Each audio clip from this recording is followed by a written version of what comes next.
Ross, did you know that the riders this year in the 250 class are running for a brand new Ford F-150 pickup truck? That's a great prize. There's Paul Kingsley flipping that 30-5. Riders on the line. There's Hagstedt, Dubach, Woods. Who's going to get the whole shot, Ross? Wow, do you see Dubach come out of that gate there? He just had to climb over that front fender to keep that front end down. That's how much he was hooking up here on that hard pass. Great start for Dubach.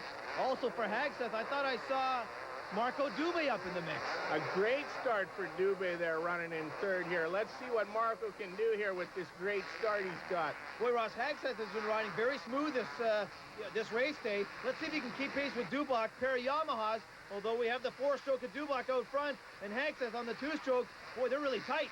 Oh, a big crash here at the start of the race here. We got Woods and Dunn here tied up in the berm here. Looks like Woods has got his motorcycle on top of Dunn. Dunn trying to get up and get going here. This is really going to hurt Woods' chances of maybe taking an overall in the 250. No question, Ross. We have another rider down. That looks like the number 12 bike of Justin Huska. Oh, a tough break for Huska here on the infield. He looks like he's injured there. The paramedics are taking a look at him. Hopefully it's not too serious. Jason Thorne, what happened out here? Second moto to the 250. You're in the mechanics area. We're on the first lap. What gives? Just a bunch of pileups in the first turn, and guy ran into the outside of me and hurt my shoulder, re-injured it. It's not, I think it'll be all right. It's too tender to continue today, but I'll be there for next weekend. Thanks very much, Brian. Oh, there you go. The woes continue for Jason Thorne. Look at this, Ross. Marco Dubé has passed Brad Hagstedt. He's in second place. Wow, Dubé's really charging hard. Here's a battle shaping up between the two Blackfoot teammates of Stevenson and DeHaan here. Well, the Bartman has got Dougie on his tail. Let's see how DeHaan handles this big straightaway. Bartman coming in. He's got the lead. Oh, DeHaan on the outside. What a pass. DeHaan with a beautiful pass here on the outside. Nice and smooth. He's got a good line over there, which takes him into that S turn here. Stevenson right on his tail here. Doesn't want to jam DeHaan. They're both teammates there. They're both fighting for valuable points. You know what, Ross? I think this is the best that Bart Stevenson has looked all season long. He's got to be happy with his performance today. At least he's battling up in the mix with the big riders. Well, he's had some tough luck there with that shoulder injury. When you start the beginning of the season with a shoulder injury and battle out 4 motos a day out west there, he's really fought back. Look at this, Treadwell, Morgan. Boy, these guys have been going at it all day long, Ross. Oh, Morgan slips up on the inside of Treadwell there and gets on the inside and stuffs him there. Morgan looking really good here in this second moto. Morgan really is looking good. You know, he seems to be getting stronger as the day progresses. He is. He's really fluid. He's a real fluid rider here and looking great. Ross, did you see the way that 426 just about swapped out for Dubach?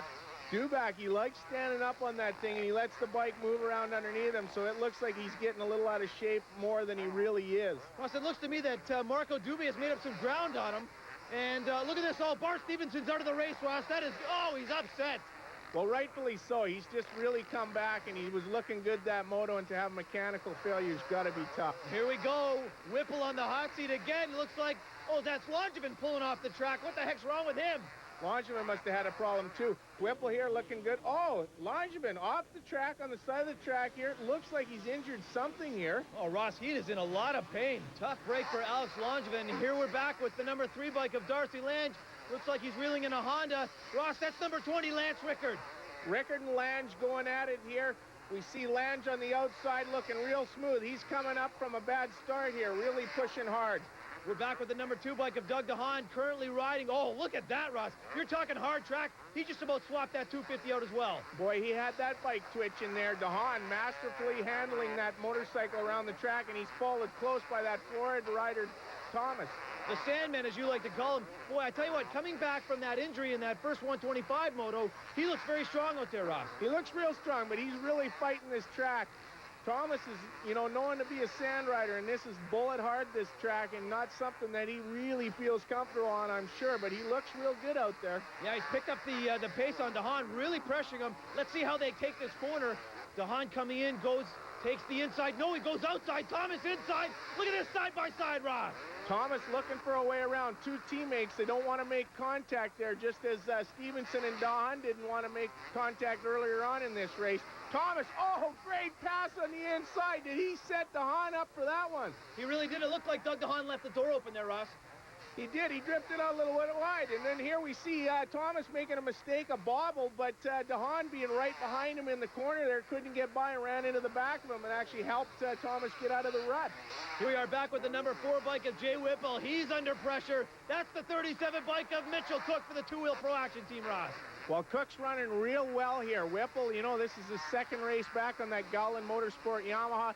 He's got to be hurting a little bit. We can see, you know, his shoulder injury here is really affecting him here. But Cook's running real strong. Yeah, no doubt about it. You could see the comfort level on a track, even, you know, comparing a rider like Mitchell Cook to Jay Whipple. Here we got Treadwell coming up. Let's see what kind of a line he takes.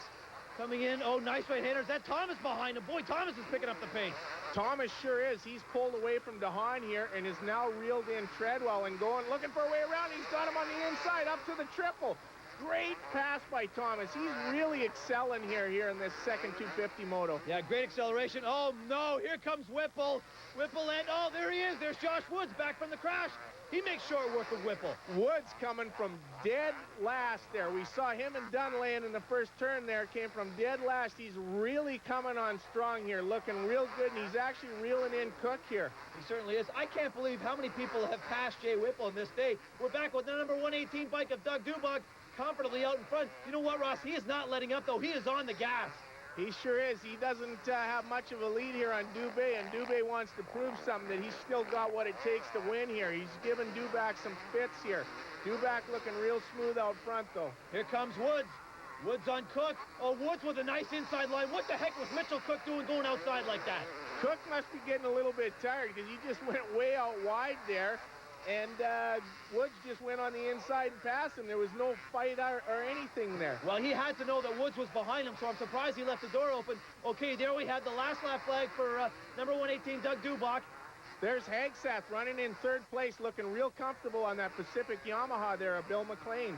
Yeah, he's been very consistent today. I think he's really enjoyed this track. This is the first time that he's been to Riverglade. So great race day for Brad Hagseth. Okay, here we're back with Marco Dubé.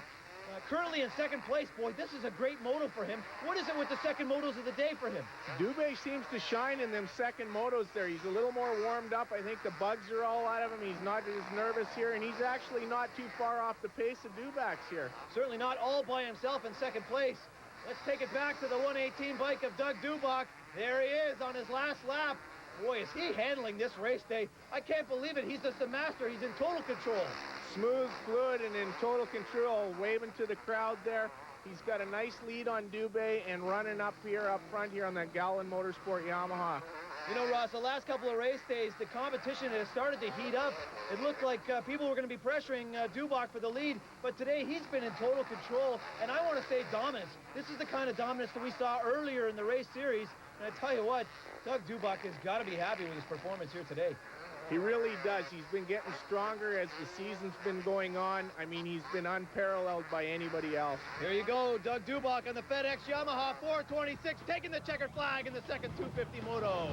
When I'm racing, I just, count on my mechanic to keep me posted, distance and time during the race. So, I was just keeping an eye on that. And then once I got just enough of a break, there's some straightaways that allows you to see real easily. And I noticed it was Marco, and I knew he'd be strong. I know he's been suffering from a little bit of arm pump, and so he's always been strong second motos.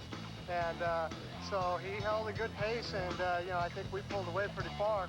And then towards the end there, I think we were both having trouble with left riders, but I got a little bigger cushion and then was able to bring it home.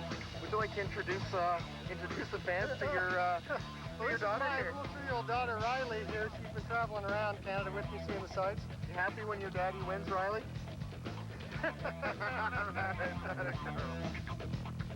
Here's your top 20 finishers in the second 250 moto from Riverglade.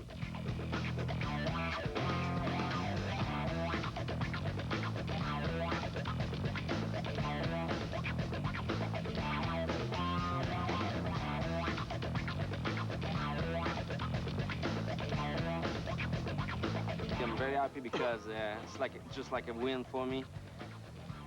That's my best result this year. I'm very happy my bike worked good. My Bill's pipe, Protect suspension, P-Safety, Suzuki, awesome. I would like to thank all my sponsors to support me. I'm just trying to do my best, and I'm working hard.